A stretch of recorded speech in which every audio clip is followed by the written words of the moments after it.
The moment I stepped into the boardroom, I felt it in my bones. Something was off. The energy shifted, like the air had changed temperature, like the walls were suddenly breathing. Whispers surrounded me. Quick glances passed between coworkers like they knew something I didn't. I clutched the folder against my chest, trying to look composed, but my pulse was already racing. Then the door opened, and everything stopped. She walked in like she owned the air we were breathing. Cold, beautiful, untouchable. But I knew her. Knew every curve of that face, every flicker of emotion behind those carefully guarded eyes. 2 years had passed, and yet when our eyes met, it felt like no time had passed at all. The new CEO. My new boss. Elena Hart. My ex. The woman who disappeared from my life without a word, leaving behind shattered promises, nights soaked in silence, and a version of me I had to rebuild from the ashes. Now she stood in front of me in a tailored black suit that hugged her body like a secret. Her hair was darker than I remembered, pulled back in a sleek bun, but her mouth, that mouth was the same. Sharp, hypnotizing, dangerous. "Good morning, everyone," she said, her voice a razor wrapped in velvet. "Let's begin." And just like that, the meeting started, and I was drowning in a storm of emotions I had buried so deep I thought they'd died. I couldn't breathe, couldn't focus.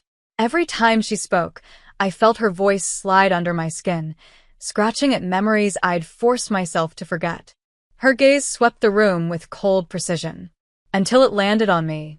It lingered, just a second too long. My breath caught in my throat. And I knew. She recognized me. Of course she did. She just wasn't showing it. And that burned. When the meeting ended, people started filing out. I was halfway out the door when I heard her voice again. "Olivia."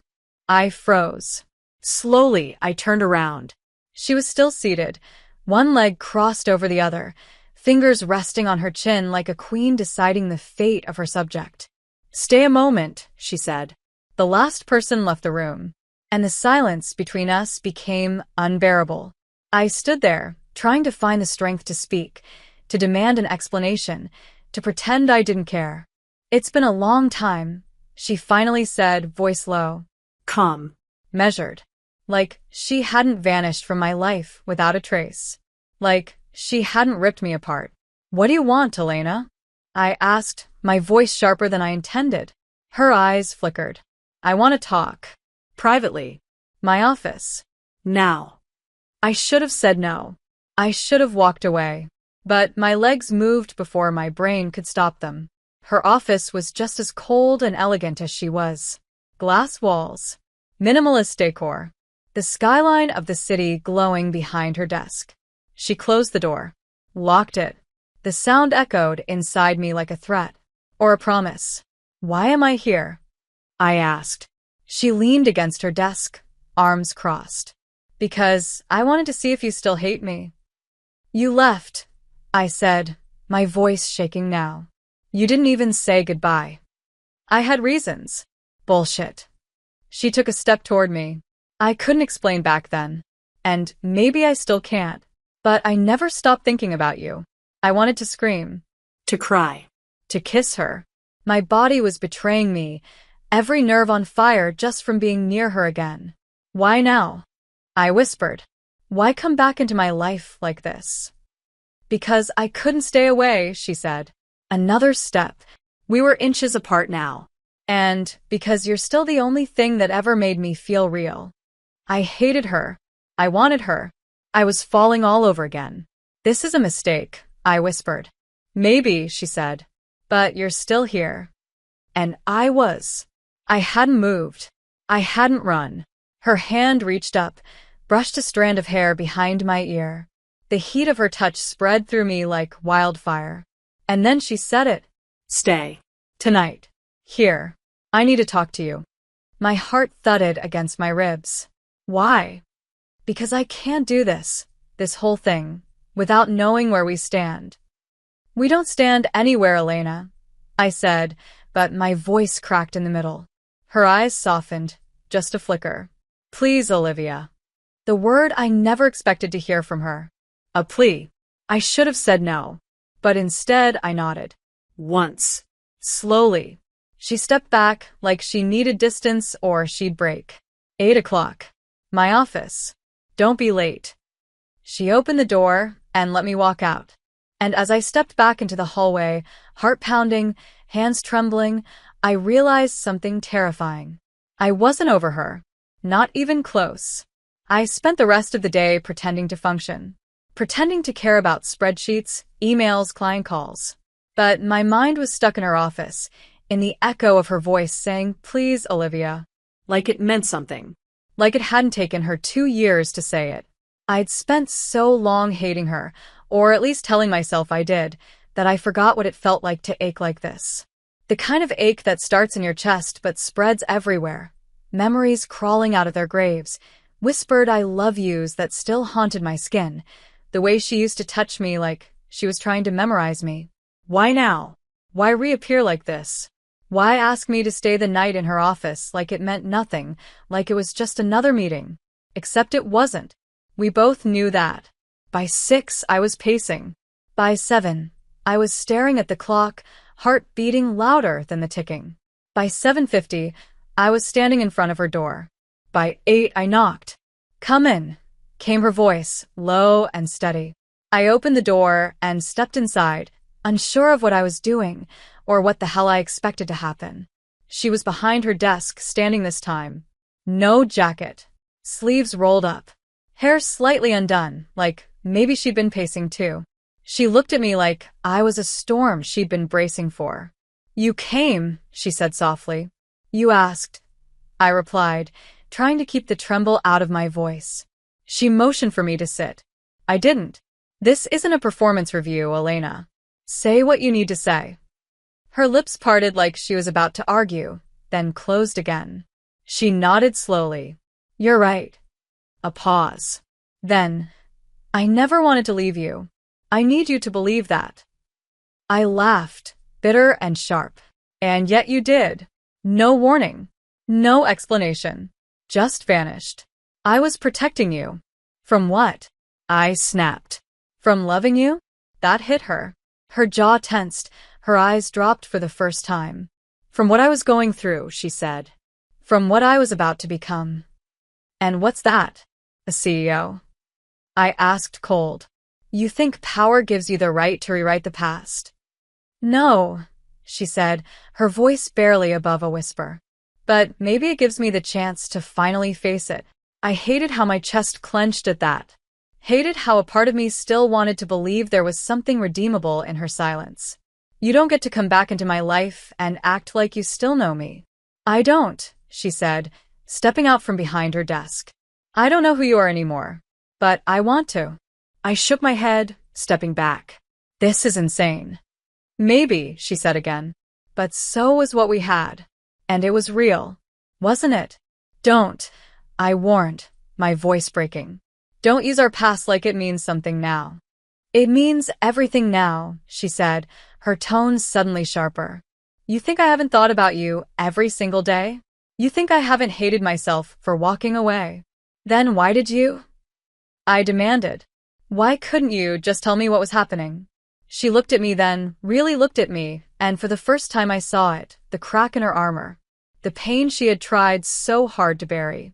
"Because I was sick," she whispered. The words hung in the air like a grenade waiting to explode. "What?" "I was sick," she repeated. "I got a diagnosis. Something rare. I didn't know how bad it was going to get. And I couldn't drag you into it. I couldn't make you watch me fall apart." My stomach dropped. My body went cold. You had cancer?" She nodded once. "Autoimmune. Aggressive. I went through hell. Alone. Because I thought it was better that way. Because I thought if I cut everything off, it would hurt less." I sank into the chair without meaning to. My knees had given out. "Jesus, Selena. I survived," she said. "But not without losing everything. Including you." I was silent. My brain was screaming. My heart was breaking. "You should have told me." "I know. I would have stayed." "I know that too. That's why I didn't let you." She was close to me now. Not touching, but close enough that I could feel the heat radiating off her body. "And now?" I asked. "Why tell me now?"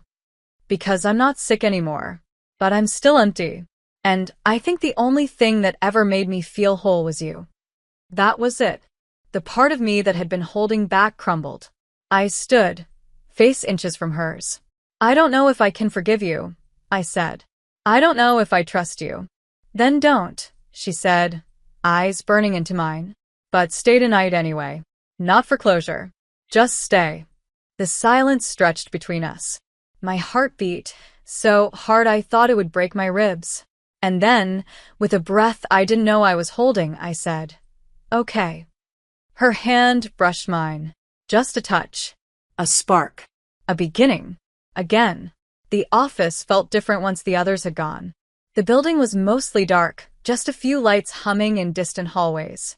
The world outside the glass walls shimmered with the soft glow of the city at night, but in here, it was quiet, still, suffocating in a way that made every second stretch longer than it should.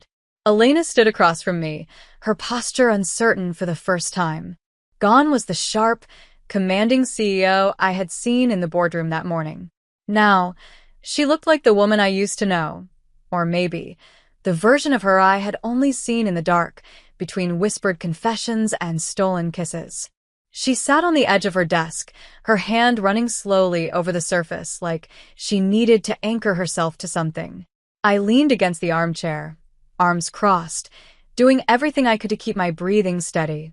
"Thank you for staying," she said, breaking the silence. "Don't thank me yet," I replied. "I'm still trying to figure out what the hell I'm doing here." She nodded slowly. "That makes two of us." I hated how her voice softened like that, low, almost reverent, like she was speaking into something sacred. I hated how much I wanted to close the distance between us. "I keep thinking about the night we ended," I said quietly, my voice coming out more fragile than I wanted. "I remember lying in bed and staring at the ceiling for hours, waiting for a message, a call, something. But there was nothing, just silence." Her expression shattered. I saw it. The guilt, the pain, the regret. "I would have given anything to call you," she said. "But I couldn't.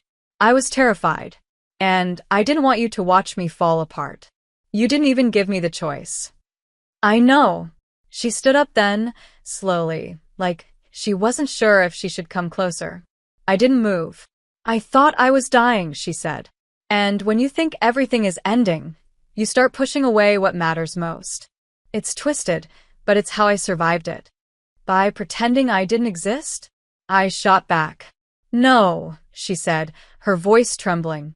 "By remembering you every single day and using that memory to get through the worst of it." I didn't expect that answer. I didn't know what to do with it. She took a step closer. "You are the one thing that stayed with me, even when my body stopped cooperating. I'd wake up from the hospital bed and see your face in my mind. That's how deep you are in me." My throat closed. I looked away, blinking hard. "Stop saying things like that." "Why?" she asked. "Because they're true? Because they still hurt." Her face softened. "Do you want me to stop?" "I don't know," I whispered. "I don't know anything anymore." She was standing right in front of me now, inches away. Her hand lifted, slow and hesitant, and for a second I thought she would touch me. But she didn't. Her fingers hovered near my cheek, suspended in the air like a held breath. I could feel the heat of her skin without contact, and it drove me insane. "You were always the bravest person I knew," she said. "I don't feel brave right now." "You are. Just being here proves that." Her fingers finally brushed my skin, a ghost of a touch, so gentle it made me tremble. I closed my eyes. Just for a second. Just to feel. Love what you've seen so far and want to help me keep creating these awesome stories on this channel? Then subscribe and hit the bell. Your subscription supports the channel and makes sure you get more exciting stories. The warmth of her hand on my face sent a wave of memories crashing into me. Late nights in bed, her mouth on my skin, her hands learning every inch of me like a language she couldn't get enough of. I opened my eyes and she was watching me with that look. The one that used to make me melt, the one that said you're mine, even if you don't want to be. Her thumb traced the edge of my jaw. I missed you so much, she breathed. My hand caught hers. Not harsh, but firm. Don't. She froze. Olivia, I can't do this if it's just about what we used to be. I need more than memories. I need truth. I need all of it. She nodded slowly, her eyes locked on mine. You'll get it. I promise. I let go of her hand, took a breath, then start talking. No more half answers. What happened after you left? She hesitated, then walked to the window, arms crossed as she stared out into the night. I got worse before I got better. The treatments were brutal. I lost weight, I lost strength. I was alone in a city I didn't know, in a clinic that didn't even speak my language. I signed a contract with a startup in Europe because they offered me immediate medical coverage. That's how I survived. I worked while I healed. I built something out of the wreckage, and eventually they made me CEO. And you never thought of calling me once you were better? She turned around. Every day. But every time I picked up the phone, I'd freeze. What if you'd moved on? What if I was just a scar to you now? You didn't even let me decide. No. I didn't. And I regret it. Silence again. Heavy. Broken only by the soft hum of the city. Then she added, but I'm here now. And I'm not running again. I studied her for a long time. We're not just going to fall back into whatever this is. I don't want that, she said. I want something better. Something honest. You'll have to earn that, I said, voice steady. I intend to. We stood there, two broken things trying to find the shape of something whole. And for the first time since she walked back into my life, I believed she might mean it. The days that followed felt like walking across a minefield, every step calculated, every glance a risk. Elena had returned to the role of CEO with perfect ease, commanding rooms with the same icy elegance she always possessed. But now I saw everything behind that mask. I saw the flickers of softness that escaped when no one else was looking, the glances that lasted just a breath too long, the messages she never said out loud but delivered in silence. I tried to focus on numbers, reports, clients. I tried to bury myself in tasks that required logic, routine, control. But she was always there. In the elevator, in the hallway, in the conference room where she sat across from me and made my heartbeat echo in my ears. Then the note started. Small, handwritten, left on my desk without a sound. You looked beautiful in that navy dress. I saw you smiling during the team briefing. I haven't seen that smile in a long time. You used to write notes like this to me. I still have them. I didn't know how to respond. Part of me wanted to burn them. Another part folded each one carefully and slipped it into the back of my notebook like a secret I wasn't ready to let go of. She didn't try to force anything. Not again. She was always respectful now. Careful. But it was in the way she stood a little too close when we spoke. The way her voice dropped when she said my name. The way her eyes lingered on my mouth when she thought I wasn't paying attention.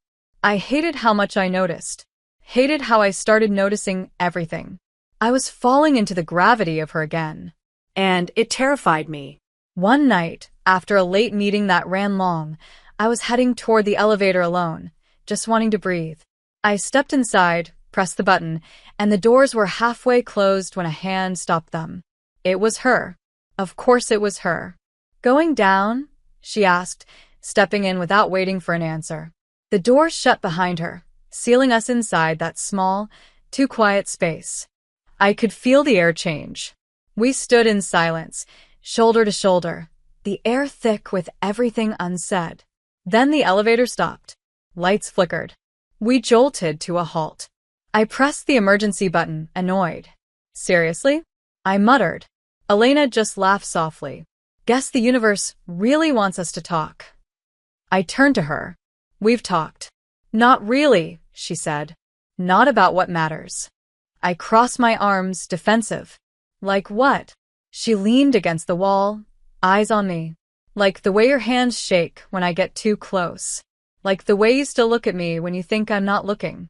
Like the fact that no one else ever made you feel the way I did. You're arrogant, I said, but my voice lacked strength. I'm not wrong, though. You hurt me. I know. You destroyed me. I know that too. I took a step toward her without thinking, anger bubbling under the surface of my chest. You don't get to come back into my life and act like we're circling some fairy tale ending. I'm not asking for an ending, she said. I'm asking for a beginning. A real one. You think I can just forget what you did? No, she said, her voice low. I'm hoping you'll remember who we were before everything broke. My breath caught. Her eyes didn't leave mine. I never stopped loving you, she said. Even when I wanted to.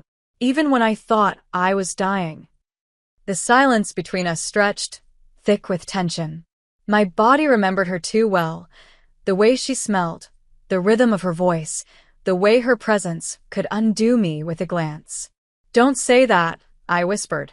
Why not? Because it makes it harder to hate you. Do you still hate me? I didn't answer. I didn't need to. She stepped closer. Slowly. Her fingers brushed my wrist. My skin burned. Olivia, she said, my name a confession in her mouth. I pulled away, gently but firmly. Don't touch me, I said, but there was no venom, just fear, sadness, longing. She stepped back immediately, hands at her sides. Okay, I won't. Not until you want me to. The elevator lights returned. The system buzzed back to life. And the car began moving again, slow and steady. When the doors opened, I walked out without a word. But just before I turned the corner, I looked back. She hadn't moved. She stood there, watching me like I was her last hope. And maybe, just maybe, I was. The elevator incident left a mark. Not a bruise, not a scar, but something invisible and persistent, a pressure behind my ribs that followed me everywhere I went. I hated that she'd said the words I was trying not to need. I hated how she didn't push after I told her not to. I hated that it made me want her more. For days, I stayed quiet. Professional. I responded to emails, attended meetings, avoided being alone with her. But somehow, she was always there, not forcefully, not intrusively. Just present. Calm. Waiting. Like she knew I wasn't ready, and she was willing to wait until I was. That made it worse. I kept catching myself remembering things I didn't want to remember. The sound of her laughter when she let her guard down. The way she used to pull me closer in her sleep. The way she always looked at me like I was more than the world deserved. It was maddening. I needed space, but I couldn't breathe without her taking it up. Then came the email. A short, 2-day trip to Seattle for a high-priority pitch. She needed someone from our department to go. She asked for me. It was business. On paper. But we both knew better. I stared at the screen for 10 minutes before I typed a simple response. Confirmed. I'll join. I don't know what possessed me. Maybe it was curiosity. Maybe it was weakness. Maybe it was the look in her eyes the night the elevator stalled. That look of restraint, of hunger buried under guilt. Whatever it was, I found myself boarding a plane next to her 2 days later, both of us dressed in neutral tones, pretending this was just another assignment. The flight was quiet. She didn't speak unless necessary. But her presence burned beside me, every inch of her, every breath, every movement. I could feel her trying not to look at me. I could feel her wanting to. At the hotel, our rooms were side by side. 2 doors. 2 heartbeats, one right next to the other. After the pitch, a success, of course, because she knew how to take control of a room. We had dinner with the client. Polite conversation, handshakes, smiles that meant nothing. But later, when we returned to the hotel and stood in the hallway in front of our rooms, something shifted. She looked at me like she had something to say, but didn't know if she was allowed. I waited. And then finally she said it. Can we talk? I glanced at the door to my room, hesitating. Please, she added. That word again. Soft. Sincere. I nodded. Her suite was larger, more elegant. Floor-to-ceiling windows showed a city asleep beneath us. She offered me a drink. I declined. She poured herself one, anyway, whiskey neat. Classic Elena. She didn't sit. Neither did I. This isn't a trick, she said after a moment. I'm not trying to manipulate you. I asked for this trip because I wanted to prove that I can be near you without crossing the line. I leaned against the counter, arms folded. So what is this then? A test? No. A beginning? Or an attempt at one? I exhaled slowly. You can't expect everything to fall back into place. I'm not the same person you left behind. I know, she said. And I'm not asking you to be. I just want to know the version of you that survived me. That hit too deep. I didn't answer. She stepped closer, slow and careful. I don't want to fix what we had. I want to build something new, with whatever you're willing to give. I don't know if I have anything left to give you. Then I'll take nothing, she said, and wait until you do. I turned away, walking toward the window. You make it sound so easy. It's not. It's terrifying. I looked at her over my shoulder. Then why do it? Because losing you once was enough. I won't survive it a second time. I closed my eyes. The ache in my chest was unbearable. When I turned back around, she was closer again, but not touching. Never touching. If I let you in, I said quietly, there can't be any more silence. No more disappearing. No more games. I swear, she said. I'll never leave again. Not without a fight. And you won't touch me until I ask. Her throat worked as she swallowed. I won't.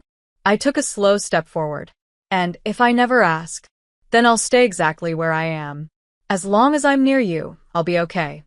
That was when I knew she meant it. This wasn't seduction. This wasn't a power move. This was Elena, stripped of everything except the truth. I sat down on the edge of the bed, looking at the floor. She didn't move. Just waited. I used to imagine you coming back, I said, voice low. I'd dream about what I'd say. I was angry. So angry. But I also wanted this. A chance to look at you and not fall apart. And now, she asked.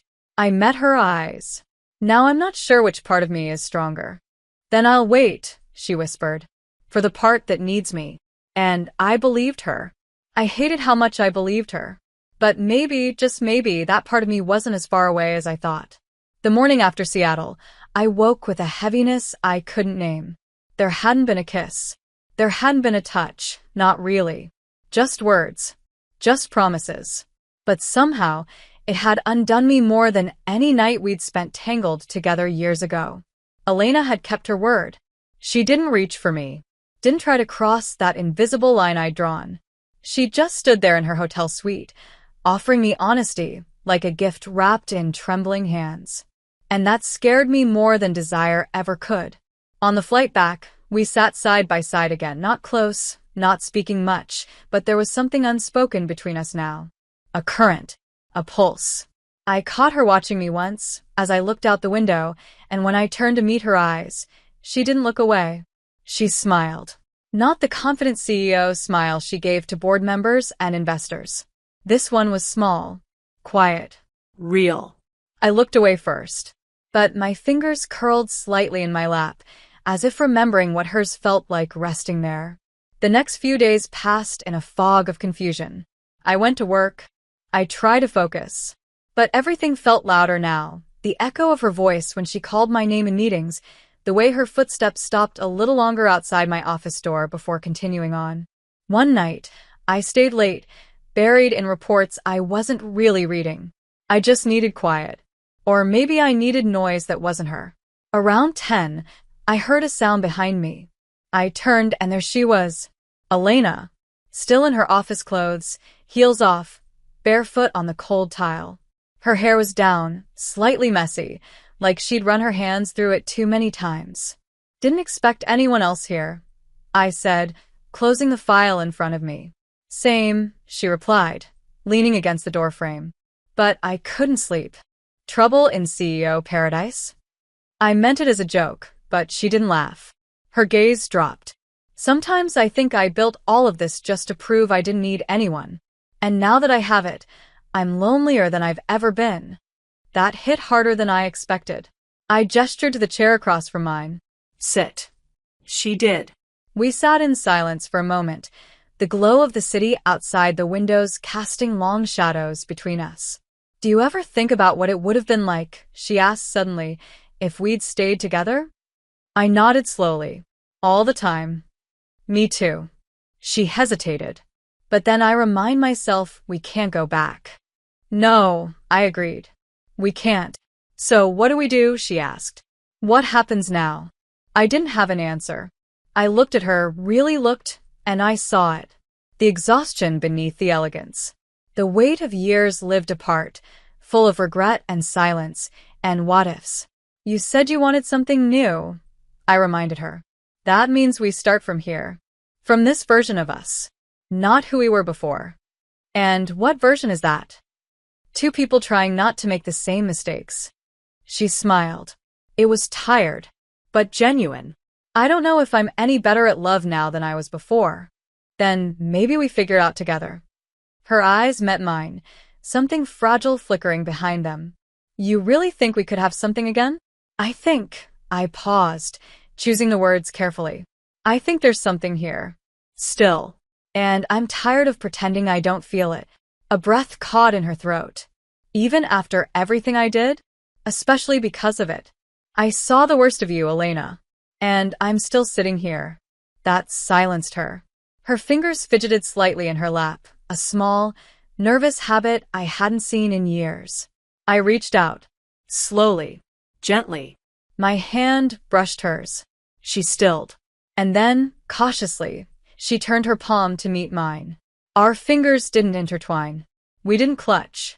Just touched. Skin to skin. Warm. Real.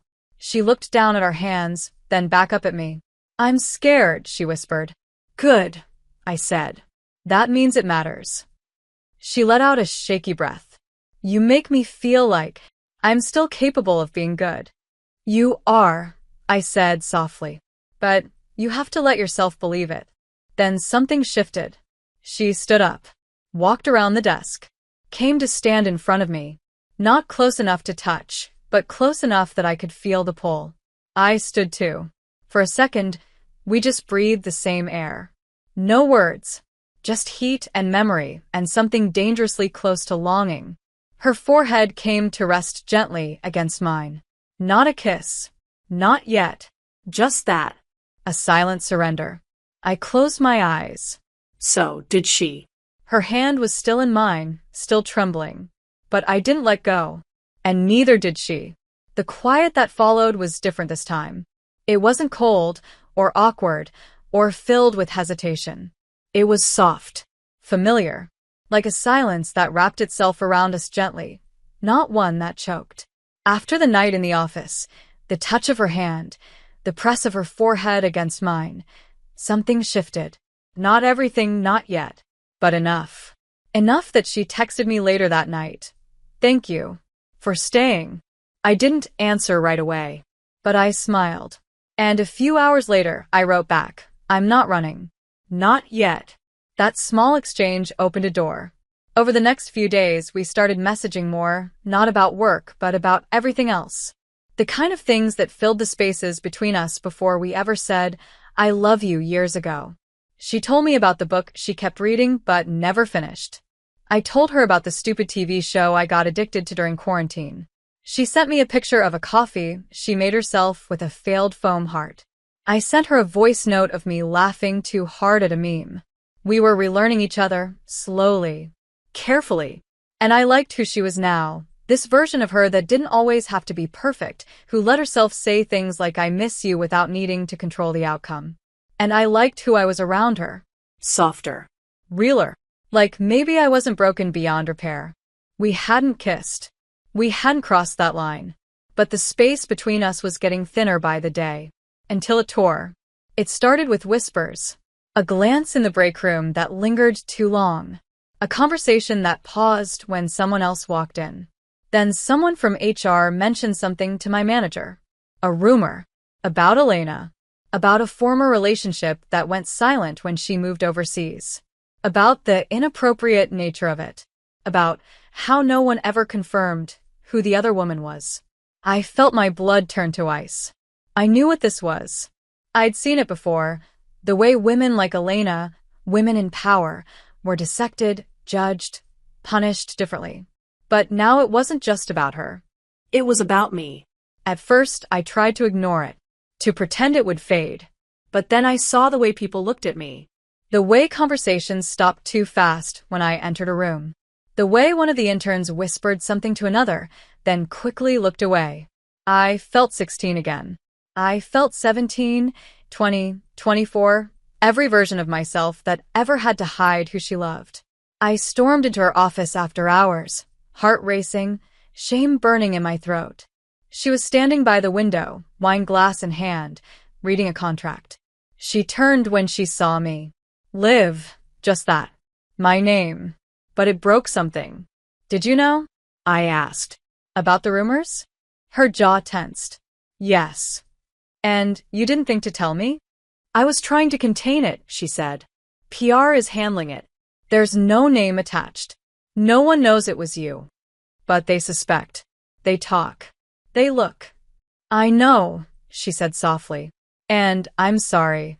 I looked at her, furious and terrified and exposed. This is why I was scared. You come back into my life, and suddenly I'm the story again.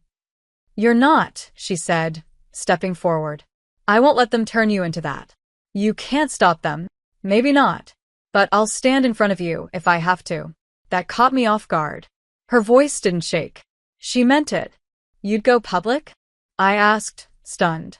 If it protected you? Yes. That could destroy your reputation. Then let it burn, she said. I've rebuilt myself before. I'll do it again. But I'm not losing you. My chest ached. I wanted to believe her. God, I almost did. You say that now, I whispered. But what about in a week? A month? When things get worse? When they dig deeper? Then we face it together. No, I said. You've had years to become someone stronger. I'm still trying to remember who I am without you. Silence. Thick. Brutal. She looked like she wanted to reach for me, but she didn't. So, what do you want me to do? Nothing, I said. Just give me space. Please. Her face fell, but she nodded. As much as you need. I turned to leave.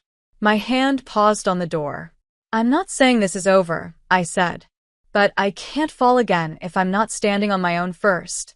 She closed her eyes, like the words physically hurt. I understand. I walked out before I could take them back. And in the elevator, alone, I realized my hands were shaking again. Just like before. But this time, it wasn't from fear of her. It was from the fear of how much I still wanted her. Even now. Even after everything. Time stretches differently when you're trying not to miss someone. It moves like molasses, slow, sticky, unbearable. The days since I'd asked for space blurred into each other. I went to work, came home, stared at blank walls, or fell asleep with the TV humming nonsense in the background. I told myself I was doing what I needed, that I was protecting myself. But deep down, I knew the truth. I missed her, in ways that made no sense. I missed the sound of her voice down the hall, the curve of her name in someone else's sentence, the steady silence she gave me when I needed it most. And the worst part? She hadn't done a thing. She'd respected the space I'd asked for. No texts. No emails. No knocks on my door. Just absence. Clean and precise. It gutted me. Every time I passed her office and didn't look in, I felt it. Every time her name showed up on a meeting agenda and my pulse kicked up, I felt it. Every time I got a coffee and remembered how she took hers, strong, no sugar, I felt it. I was haunted, not by her presence, but by the way she'd honored my request so completely. She was giving me exactly what I said I wanted, and it made me realize how badly I wanted the opposite. I waited a week before I cracked. I sat at my desk long after everyone else had gone, staring at my screen with that familiar ache in my chest. Then slowly I opened a blank email. Subject: Hey. Message: Can we talk? Not about work. I hovered over send for 5 full minutes. Then I hit it, and hated myself for how quickly I stared at the screen, waiting for a reply. It came 10 minutes later. Of course. You name the place. I picked a quiet cafe tucked between old bookstores on the east side. Neutral territory. Cozy, but not intimate. A place where the air didn't carry history. I arrived first. Ordered chamomile tea I wouldn't drink. My hands wouldn't stop fidgeting. She walked in 5 minutes late, which was early for Elena. She looked tired. And too beautiful. Dressed in black slacks, a deep green blouse that made her eyes sharper, her hair down in soft waves that framed a face I hadn't stopped thinking about. "Hi," she said softly as she sat across from me. "Hi. Thanks for reaching out." I nodded, swallowing the lump in my throat. "I wasn't sure you'd come. I told you I'd be wherever you needed me to be." Her voice was low, calm, but I saw her fingers curling slightly around her cup. She was nervous. "Good. I've been thinking," I said. "A lot." "Me too." And I exhaled, gripping the mug tighter. "I'm scared." She didn't react, didn't flinch. She just listened. "I'm scared that if I open the door again, I won't recognize myself. That I'll fall into what we were and lose the woman I've been trying to become." "You won't," she said. "You've already become her. I can see it." "But I'm also scared," I continued, voice cracking, "that if I keep pushing you away, I'll wake up one day and realize I lost the only thing that ever really made me feel seen." Her eyes softened. She reached across the table, slow, giving me every chance to pull back. But I didn't. Her hand found mine, warm and steady. "You never stopped being seen, Olivia," she said. "Even when I couldn't touch you. Even when I was thousands of miles away, watching from the edge of your world. I saw you.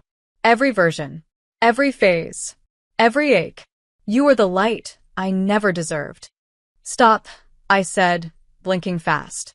"Don't say things like that." "Why not?" "Because I'll believe you." "Then believe me," she whispered. "Because this time, I won't vanish. I'll stay until you tell me to go." I looked at her for a long moment. Let myself feel it. The weight of her honesty, the gentleness in her restraint, the desperation behind her patience. I slid my hand farther into hers. She squeezed gently. No urgency. No pressure. Just presence. "I don't know what we're doing," I admitted. "Me neither. And I don't want to rush into anything. Not again. I won't let you." I took a deep breath. "But I'd like to see where this goes. One step at a time." Her smile came slowly, like it hurt a little, like she didn't quite believe it was real. "Okay." We sat there for a while, fingers laced loosely on the table, cups going cold, words hanging between us like threads waiting to be tied. This wasn't a grand moment. No fireworks. No cinematic declarations. But it was real. Solid. Ours. And maybe that was enough. For now. There was a quiet kind of becoming between us. Not the explosive, reckless kind of love we used to chase like fire, but something slower. Something real. We weren't falling anymore. We were building. There were no declarations, no labels. Just space, warm, intentional, shared space. We started meeting after work. Sometimes just for a walk, other times for a drink, or a late dinner in a dim corner of a quiet place. The world didn't know, not really, but that wasn't the point anymore. We weren't hiding. We were protecting something still too new to survive scrutiny. She would text me in the middle of the day. "You'd hate this meeting. I just thought about how you used to doodle in your notebook when things got boring." Or, "Pass by that Italian place you love. Want to go tomorrow?" I'd catch myself smiling more, breathing easier. But it was the nights that stayed with me. One evening, she sent me a photo, just the sky outside her window. Soft gray, rain misting the glass. The message read, "I wish you were here." I didn't even think before I replied, "Come over." And she did. My apartment wasn't big. Just a one-bedroom tucked away in a quiet building on the east side. But it was mine. Mine in the way nothing else had been since her. I opened the door to find her standing there with wine in one hand, a bag of groceries in the other. "You cook now?" I teased. "I try," she said, brushing past me. "Don't get your hopes up." I closed the door, locking it behind her. The sound felt final. Or maybe it felt like a beginning. She moved through the kitchen like she belonged there. I watched her from the counter, arms folded, heart pounding in a rhythm, I hadn't felt in years. She looked softer in the dim light. Less CEO, more woman. More mine. You're staring, she said without turning. You're in my kitchen, I replied. I'm allowed. She glanced at me over her shoulder, that small smile tugging at her lips. You always stared at me like that, even when you were mad. Especially when I was mad, I muttered. We laughed. It was easy, effortless. We chopped vegetables. She burned the garlic. I teased her for it. She smeared a streak of sauce on my cheek. I retaliated with flour on her nose. It felt stupid. It felt perfect. After dinner, we ended up on the couch, sitting close, but not touching. The wine sat open on the table, forgotten. She leaned back, one arm draped across the back of the couch, her fingers inches from my shoulder. We were talking about something mundane, office gossip, maybe, when I stopped hearing her words. I was too focused on her mouth. The way it moved. The way it trembled when she smiled. The way it used to taste. She noticed. Of course she did. Elena always noticed. Her voice trailed off. Her gaze dropped to my lips. And still she didn't move. Why aren't you kissing me? Asked my voice low. Her throat worked as she swallowed. Because I said I wouldn't until you asked. What if I'm asking now? Her hand moved slowly, carefully, until it rested on my knee. Then say it. I leaned in, my forehead brushing hers. We had been here once before. Years ago. At the edge of something dangerous. Something true. Kiss me, Elena. She didn't hesitate. Her mouth found mine with a hunger that stole my breath. It wasn't sweet. It wasn't slow. It was desperate and deep and full of everything we hadn't said for 2 years. Her hands slid into my hair. Mine gripped her shirt like I was afraid she'd vanish again. We moved together without thinking, without speaking, mouths pressed tight, breath stolen between gasps and the softest, most painful sound I'd ever heard, the sound of her whispering my name like it was a prayer. We didn't rush. We didn't tear through each other like we used to. This was different. This was reverent.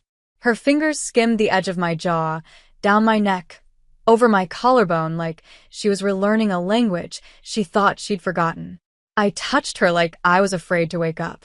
Are you sure? She asked, voice ragged against my skin. I pulled back just enough to meet her eyes. I've never been more sure. And that was it. The last hesitation. The last barrier. We moved together like we never stopped. Like our bodies remembered something our minds had been too afraid to face. We didn't say, I love you. We didn't have to. It was in every touch, every sigh, every second of silence where the world disappeared and there was only us. When we finally slowed, tangled in my sheets, skin flushed and breath uneven, she reached for my hand. Fingers intertwined. No tension. No fear. Just warmth. Just here. That felt like a beginning, she whispered. It was, I said. But this time we take our time. She nodded, forehead against mine. And I knew, without question, that this wasn't the end of something broken. It was the start of something we were finally ready to build. Together. The morning light touched her skin like it knew her. Soft, golden, reverent. I woke to the weight of her arm across my waist, her breath warm against the back of my neck, her body curled around mine like we'd never been apart. It should have felt surreal, waking next to her again after everything. But it didn't. It felt like breathing, like something ancient and true had returned to its rightful place. I didn't move for a long time. I just lay there, feeling her heartbeat against my spine, listening to the quiet hum of the city outside my window. Eventually she stirred. Her hand slid up my side, her lips grazing my shoulder in the softest, sleepiest kiss. Morning, she murmured. Hey, I whispered back. We didn't say anything else for a while. There was no rush, no urgency, just warmth, just the steady rhythm of two people remembering what it felt like to belong. When we finally got out of bed, it was quiet in a different way. She made coffee. I sat at the table, legs tucked under me, watching her move through my kitchen like she'd done it 100 times. You're staring again, she said, handing me a mug. Can you blame me? She smiled, but it didn't quite reach her eyes. There was something else there now. A shadow behind the softness. I saw it. She did too. And we didn't pretend it wasn't there. At work, we were careful, professional, but the tension between us had shifted. It wasn't the sharp, painful pull of longing anymore. It was the hum of something remembered, something real. Every glance across the boardroom, every brush of her hand near mine when we passed each other in the hallway, every low-spoken good morning felt like a thread pulling tighter. The others didn't seem to notice. Or maybe they did, and just chose not to speak it aloud. Either way, we moved carefully. But it wasn't easy. Not when I could still feel her mouth on mine every time I closed my eyes. That night she texted, "Can we talk?" No expectations. I need to see you. I told her to come. When she arrived, she didn't kiss me, didn't even reach for me. She sat on the edge of the couch, elbows on her knees, like she was preparing to say something that might shatter us all over again. "I need to tell you something," she said. I sat beside her, close but not touching. "Okay." She took a deep breath. "After I left, there wasn't a single day I didn't think about you, about what I'd done. I tried to justify it, tell myself it was the right thing, that disappearing was mercy. But it wasn't. It was cowardice. I made you carry the weight of my absence while I hid behind my illness." Her voice cracked, and I hated myself for that. I reached out, placed my hand over hers. She gripped it tightly. "I was angry," I said. "So angry. But the part that hurt the most wasn't that you left. It was that I didn't get to choose. I didn't get to fight for you. And you didn't let me." "I'm letting you now," she said. "If you still want to." "I do," I said, without hesitation. "But I need honesty. Always." "Then here's the truth." She turned to face me. "I want this. I want you. All of you. I don't care how long it takes. I'll learn every step. But I don't want to hide anymore." My heart stopped. "What do you mean?" "I want to tell the board," she said, "about us. Before someone else does. I want it to come from me. Not from rumors. Not from whispers. If I have to step back or deal with fallout, I will. But I won't pretend I don't love you." The words hit me like a wave. I hadn't expected them. Not now. Not like this. "Elena, I'm not asking you to decide now. I just needed you to know that I'm not afraid anymore. Of them. Of this. Of you." I looked at her, really looked at her. This woman who had once vanished without a word, now offering me everything she had, consequences and all. "That's a big step," I said. "Yes," she whispered. "But I'll only take it if you're beside me." Silence stretched between us, heavy with possibilities. I didn't answer right away. I couldn't. Not because I didn't want her, God, I did, but because I knew what came with this. Visibility, judgment, risk. And yet, her eyes didn't waver. Her hand didn't tremble. She meant it. She was ready to fight for this. And maybe so was I. "Let me think about it," I said. "Of course. But I'm not walking away." Her lips parted, a soft exhale escaping her. I leaned in, pressed a kiss to her temple. "Not this time." I didn't go to the board meeting. I didn't need to. Elena had told me what she was going to do, and I believed her. I didn't need to sit in that room and watch it happen. I needed to breathe. I needed to trust that, this time, she would show up. So I stayed in my office, the door closed, the blinds down, heart beating like a warning bell against my ribs. I stared at the clock, at my phone, at the blinking cursor of an email I couldn't finish. When the meeting ended, I didn't hear anything. No messages. No footsteps down the hall. Just silence. But it didn't last. By late afternoon, the whispers had started. Not cruel, not loud, but present. "Did you hear?" She told them. Can you believe it? I passed 2 interns near the elevator, their voices dropping the moment I turned the corner. I didn't stop walking. I didn't flinch, but I felt the eyes on me. The shift in energy. The subtle way people measured their words around me now. Still, no one said my name. No one knew, not officially. Elena hadn't revealed it. And yet they knew, or thought they did. I'd braced for this, for the way the air would change. What I hadn't expected was the other side of it, the quiet nods from people I barely spoke to. The email from a senior manager that simply read, "Proud of leadership that leads with honesty." The sticky note on my desk, and signed, that said, "You're braver than you think." I hadn't done anything, and yet, somehow I felt seen. Exposed, yes, but also respected. When I got home that night, she was already there. She'd used the key I'd given her the week before, a small, quiet gesture we hadn't spoken much about, but neither of us had questioned. She was barefoot, sitting on my couch, hair pulled back, wearing an oversized sweater I knew she'd taken from my closet. She looked up the moment I walked in, and for a second, we didn't say anything. Then I crossed the room and kissed her. Not out of lust, not out of habit, but out of something deeper. Something like pride. Something like gratitude. "You did it," I whispered against her lips. "I told them," she said, her hands sliding into my hair. "I thought I'd be terrified. But I wasn't. Not once." "Why?" "Because I knew you'd be on the other side of it." We held each other for a long time. No rush. No performance. Just bodies relearning safety. That night, we didn't need to talk. We didn't need to fill the space. We moved slowly, fingers trailing over skin like reverent brushstrokes, mouths rediscovering softness, breath sinking in a rhythm neither of us needed to control. It wasn't a reclaiming. It wasn't about urgency. It was surrender. Every touch said, "I see you now." Every kiss said, "I forgive us." When she was inside me, eyes locked on mine, neither of us looked away. And when I came undone beneath her hands, I wasn't afraid of falling anymore. Because she fell with me.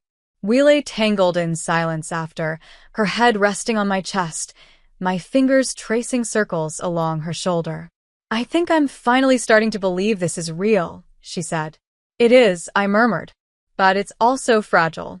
We have to protect it. We will." We drifted into sleep wrapped around each other, for once not haunted by ghosts. But peace, like all beautiful things, has sharp edges. It was just after dawn when my phone buzzed on the nightstand. I groaned, reaching for it without opening my eyes. One notification. Unknown number. "I know who you are, Olivia. And soon everyone else will too." My heart stopped. I sat up, the bedsheets falling around my waist. Elena stirred beside me. "What's wrong?" I showed her the message. She read it, then looked at me with eyes that darkened instantly. "Someone knows," I said. "They're going to publish it." Her jaw tightened. "Let them." "Elena, no. I meant what I said. I'm not hiding you. And we're not running." I wanted to believe her. I needed to. But I also knew what exposure like this could do, not just to her career, but to me. To us. "They'll dig," I whispered. "Into our past. Into everything. Then we face it. Together." But deep down, I knew this wasn't going to be like the whispers. This wasn't quiet. This was the beginning of a storm. It hit the internet before I'd even had my first sip of coffee. The headline was brutal, sharp, tabloid slick, designed to wound. CEO Elena Hart involved in secret relationship with employee, power, passion, and silence in the workplace. Below it, a photo of me, not recent, not professional, Just me. walking down the street, coffee in hand, headphones in, candid, taken without permission. Underneath it, my full name, my department, my position, and with it a storm. I stared at the screen in stunned silence, the words blurring together, my heart pounding so loud it drowned out everything else. My phone buzzed with texts. Colleagues. Friends. Strangers. People asking if it was true, people pretending to be concerned, but clearly just looking for a reaction. I didn't answer. I couldn't. My hands were shaking. By the time I got to work, the building felt different. Like the walls had absorbed the news. Like the lights were harsher. Like the air was thinner. I walked through the lobby and felt the stares. The murmurs. The silence. Worse than judgment was the shift. The way people who used to say good morning now barely looked at me. The way others offered hollow smiles, too polite to be honest. I sat at my desk, stared at my monitor, and tried to breathe. At 10:07, Elena sent a message. My office. Now. I went. The doors were already open. She was pacing, furious. When she saw me, her expression softened, but not by much. They crossed a line, she said. Publishing your name? Your photo? That's harassment. It's done, I said quietly. What now? Now, she replied. We don't let them define us. At noon, she called for an internal meeting. Every department head. HR, legal, communications, and me. She stood at the front of the room, tall, calm, undeniable, and told the truth. Yes, she said, I'm in a relationship. Yes, it began after I returned to the company. Yes, it is consensual. Yes, it is real. And no, I will not apologize for it. She didn't say my name at first, but then she looked straight at me, and everything changed. Her name is Olivia Reed. She is brilliant and kind, and more patient than I deserve. And if anyone in this room thinks they have the right to diminish her value because of who she loves, you are free to leave this company right now. The room was silent. No one moved. I have submitted my relationship disclosure form as required. HR has it on file. This is not a scandal. This is not a secret. This is mine. When it ended, she didn't speak to me. She just looked at me like she'd handed me something fragile and hoped I wouldn't drop it. I went home early. I didn't say a word to anyone. I took the elevator up to my apartment, walked inside, and collapsed onto the floor.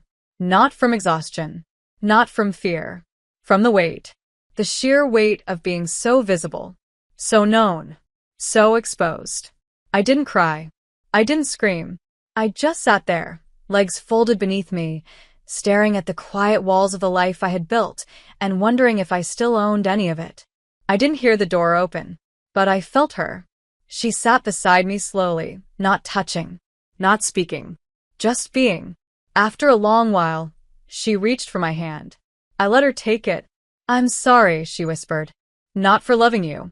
Never for that. But for what this world does to women who dare to love each other without shame. I swallowed hard, my throat burning. I feel like I've lost something. You haven't. But I didn't get to choose. Again. Someone else chose for me. Her fingers tightened around mine. If you want me to walk away from all of this, the company, the title, the attention, I will. I will leave it all if it means protecting you. I looked at her then, really looked at her. Her face open. Her eyes full of something raw and terrifying. Sincerity. I don't want you to run, I said. Not again. And I'm not going to run either. I need time. I need to find my footing. Take it, she said. Take all of it. I leaned into her. For the first time that day. Her arms wrapped around me, pulling me close, and I let myself breathe. Just breathe. And then I cried. Not because I was broken, but because I finally didn't have to be. The fire didn't die out. If anything, it grew, not in chaos, but in reach. The tabloids continued to circle, publishing clickbait headlines and recycled photos, dragging out every morsel of speculation they could find. But then, something shifted. Somewhere in the noise, a softer voice broke through. A well-known columnist published a piece titled, "What if this is just love?" It didn't defend the company or spin PR. It didn't sanitize or frame us as victims. It just asked the question, what if two women fell in love, lost each other, and then found their way back? What if that was the story? After that, others followed. The headline softened. Celebrities began quietly liking tweets in support. A famous author posted, "Let them love in peace." My inbox flooded, some of it hateful, sure, but a surprising amount full of solidarity. Strangers wrote to me. Coworkers who'd avoided me last week now stopped by to ask how I was holding up. The weight hadn't vanished, but it had shifted. It wasn't crushing me anymore. It was just there. And I was learning how to carry it. At work, I started walking taller. I didn't pretend the tension wasn't there. I just didn't let it define me. Elena was the same, calm, composed, but quieter. Like she was saving her energy for me. At home, we returned to a rhythm. Late nights, dinners in sweatpants, music playing softly while we leaned into each other on the couch. There was peace. There was quiet joy. But there was also something else. Something unresolved. It lingered in the space between touches. In the way my fingers sometimes paused against her skin. In the hesitation I couldn't name. One night, we ate dinner in near silence. Nothing was wrong, but I felt it. That pull inside me. That wound. I set my fork down. Can I ask you something? She looked up instantly. Anything. I met her eyes. What if I told you I forgave you, but I'm still afraid you'll leave again? She didn't flinch. She didn't shrink. Then I'd say that's fair. I want to believe you'll stay. Then don't force it, she said. Let it come naturally. And I'll be here, proving it, every single day. There was something in her voice, a steadiness, an ache, that made my chest tighten. She stood slowly, walked to the bookshelf, and pulled out a thin black journal I didn't recognize. What's that? I asked. She handed it to me without speaking. Read page 34, she said. I opened it. The pages were raw, handwritten, some messy, others careful. I turned until I reached the one she'd marked. December 19th. I saw her in a dream last night. She was laughing. Not at me. Not with me. Just free. Her smile looked like summer. Her hair was longer. She was wearing the sweater I always stole. I think I started crying in the dream because when I woke up, my face was wet. I wonder if she hates me now. I hope she does. It would be easier that way. I hope she's moved on. I hope she hasn't. God, I just want to hear her voice again. I don't know if I'll survive this. But if I do, if I make it out of this darkness, I will find her. I will earn my way back. I'll remind her of who we were before the world broke me. I stopped reading. My throat burned. I couldn't speak. I wrote that during one of the worst nights, she said softly. I didn't know if I'd make it, but I held on to one thing, the thought of you. Why are you showing me this now? Because you deserve to know I never forgot you. Even when my body betrayed me. Even when I was angry and bitter and afraid. I never stopped loving you. And I never will. I reached for her hand. She let me take it. I pulled her down beside me on the couch and lay back, resting my head in her lap. She stroked my hair, saying nothing, just breathing with me, holding space. I stared at the ceiling, my heart quiet for the first time in what felt like years. I'm ready, I whispered. She stilled. For what? For all of it. For the world. For whatever comes next. I looked up at her. I'm not afraid anymore. Her smile was small, beautiful, like she'd been waiting to hear those words and didn't trust that they were real. But they were. They were mine. And I meant every single one. It started with a toothbrush, a small, ordinary object, white and blue, resting quietly in the ceramic cup beside mine. I hadn't asked her to leave it there. She hadn't made a big deal about it. But one morning, I walked into the bathroom, still half asleep, and there it was. And I smiled. Because that's how we were rebuilding now, with soft edges. No grand declarations, just presents. A toothbrush. A sweater in my closet that wasn't mine. A mug she favored, always left on the counter. One night, as we folded laundry, hers and mine mixed together like we'd never stopped, she looked at me and said, "Do you ever think about leaving the city?" I looked up. Why? Not to run. Not to hide. Just to breathe. Sometimes. Would you go with me? Would you ask me to? She smiled. Maybe. But it wasn't about the city. Not really. It was about building something, choosing it every day. We talked about the future with a softness we never allowed ourselves before. Not just the big things, apartments, travel, long-term plans, but the small ones. Morning routines. What color the curtains should be. Who got up first on weekends. We weren't dreaming anymore. We were designing.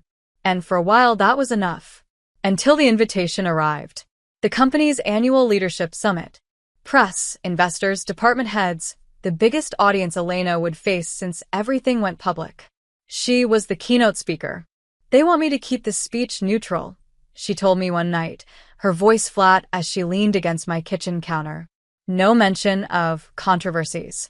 No personal references. It's okay, I said. You don't have to. I want to. Elena, she pushed off the counter and crossed the room until she was in front of me. You don't have to be in the spotlight again.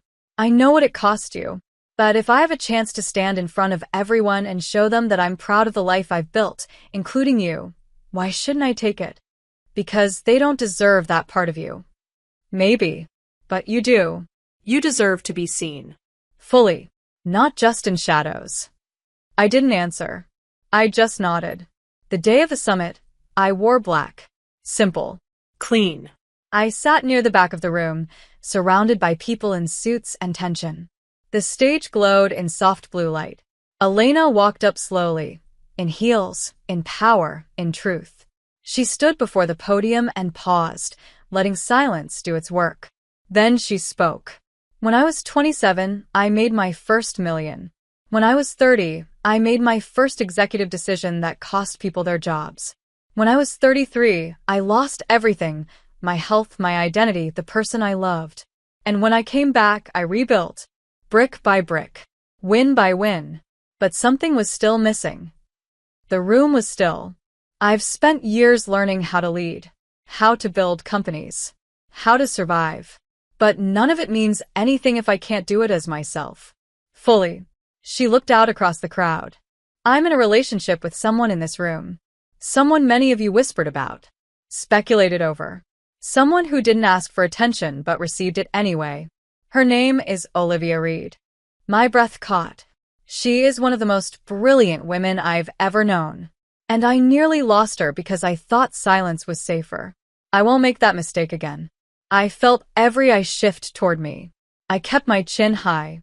This isn't about scandal. It's about truth. About building companies and lives with transparency, integrity, and courage. That's the kind of leadership I believe in. And if that means losing support, so be it. I'd rather lose a title than lose myself. A long pause. Then applause. Not immediate. Not thunderous. But real. Earned. When she stepped off the stage, she didn't go to the executives or the press. She walked straight to me. The room watched. She didn't care. She stopped in front of me, her voice soft enough only I could hear. Come with me, she said. Where? Into the rest of our lives. No hiding. No pauses. Just us. I stood. Yes. I didn't hesitate. I didn't look back. I took her hand. And for the first time since the world tried to tear us apart, we walked forward. Together. The city felt different from the other side of healing. Softer somehow. Less like a battlefield, and more like a backdrop. We hadn't escaped. We'd rebuilt. Together. The apartment we moved into wasn't extravagant. It wasn't perched on some skyline or shielded behind marble and glass. It was sunlit, quiet, tucked away on a quiet block where birds were louder than traffic, where the morning light reached our faces before the alarm did. Our toothbrushes stood side by side. Our clothes shared the same dresser. There were shoes by the door that belonged to both of us. And there was peace. A real, tangible peace. Some days were loud. Some weren't. There were emails and meetings and headlines and contracts. But there was also coffee in bed. And dancing barefoot in the kitchen to old playlists we'd both forgotten. She called me home once, half asleep, her head resting on my stomach. I didn't say anything then. But I haven't stopped thinking about it since. I'd come home too. Months passed. We stopped counting. Life began to feel like living again. I led my own team now, not under Elena's wing, not behind her shadow. Mine. I spoke up more. I held meetings. I made decisions. I still got nervous, but now I had someone who kissed my wrist before I left for work and whispered, "You've got this." And somehow I did. Elena changed too. She laughed more. Not the restrained, curated smile for boardrooms, but the real kind. the kind that tilted her head back and reached her eyes. She still worked too much, still had moments where she forgot to eat, forgot to breathe. But now, when I reminded her, she listened. She let me care for her. And she cared right back. One Friday, we escaped the city. Just a long weekend. A borrowed cabin tucked between trees that looked like they belonged in another world. We brought books, food, sweaters too big for either of us. The air was cooler. Time slowed. We cooked dinner together the first night, messy, chaotic, with wine and laughter and burnt garlic again. Some traditions never die. Later, we danced. No music. Just a song one of us hummed, out of tune and perfect. I rested my cheek against her shoulder, her hands on my waist. Do you remember the first time we danced like this? I asked. Of course. You were wearing red. You said I looked dangerous. You were. You still think I am? She smiled. Completely. The next morning, we took a walk. The trees were thick around us, golden leaves tumbling in slow spirals. We didn't speak much, just walked. She held my hand like it was second nature, like it had always been. At some point, she stopped. I turned to her, eyebrows raised. She reached into her jacket pocket, pulled something out, small, simple. A ring. Not flashy. No diamonds. Just a band, smooth, silver, timeless. Don't panic, she said quickly, seeing my eyes widen. This isn't a proposal. Not officially. I let out a breath, laughed a little. Then what is it? It's a promise. She looked at me like she did the day she first came back, like I was everything. Will you stay? With me. For good. Not through headlines or jobs or apartments. Just through life. All of it. I didn't hesitate. I didn't need to. Yes, I said. Her eyes closed like she'd been holding her breath for months. I reached for her, pulling her into the softest kiss, surrounded by silence and leaves and everything we'd fought to keep. We didn't go back inside right away. We stayed out there, long after the sun dipped below the trees. Later that night, we sat on the wooden floor of the cabin's porch, wrapped in one oversized blanket, sharing a bottle of wine and watching the sky fade into stars. She leaned into me. I rested my head on hers. You ever think we'd make it here? She asked. Not until we did. Are you happy? I didn't even have to think. Completely. She kissed my temple, her voice barely a breath. Me too. The world didn't stop spinning. Deadlines waited. Life would keep moving. But for the first time, we weren't chasing it. We weren't running from the past or holding our breath for the future.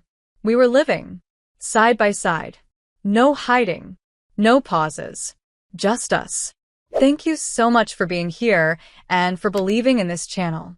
If you feel in your heart, you can donate with super thanks so I can focus more and more on this project. Your support helps me keep creating these love stories and bringing them to life for you. See you in the next video.